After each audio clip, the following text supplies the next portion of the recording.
The other thing I want to bring up with you that I'm worried about that makes Arizona very, very different from almost every other state where this buildup is happening, Bram, is that we're a stand your ground state. We have one of the most expansive stand your ground laws in the entire country that rivals even Florida.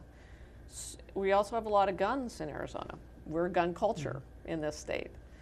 And, you know, it's kind of a recipe for disaster because you have these masked federal officers with very little identification, sometimes no identification, wearing plain clothes and masks.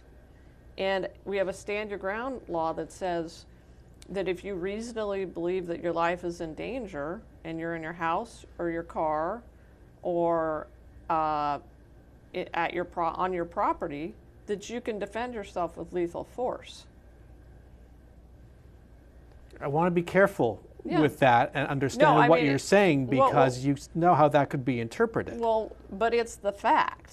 It's the fact that we have a stand your ground law and we have in other states ununiformed, masked people who can't be identified as police officers. That is a problem. That's why it's so important to have uniforms and to be identified, especially in a state like like Arizona that has a stand your ground on. Now, if someone were to, now you're not allowed to shoot peace officers. So let's put a big pause there and go into that question because how do you know they're a peace officer? Some might say you are giving a license to an individual to shoot a peace officer. No, absolutely not.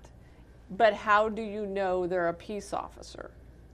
That's the key. And so if there's a situation where somebody pulls out their gun because they know Arizona is a stand your ground state, then it becomes, did they reasonably know that they were a peace officer? You know, I mean, this is a different set of circumstances in the state of Arizona. And so, but to be clear, you know, I mean, it's ironic because this is a Second Amendment issue. This is a Second Amendment issue. But to be clear, you're not telling folks you have license if you are threatened to shoot a peace officer. No, but again, if you're being attacked by someone who is not identified as a peace officer, how do you know? I mean, if somebody comes at me wearing a mask, by the way, I'm a gun owner.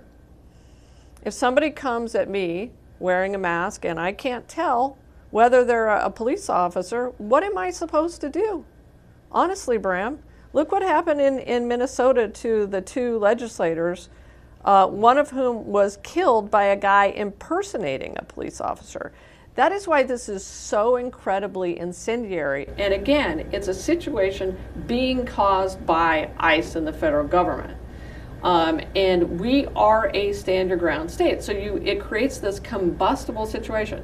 No, I am not suggesting that people pull out their guns. But this is a don't tread on me state. This is a Second Amendment state. This is a state with a lot of guns in it.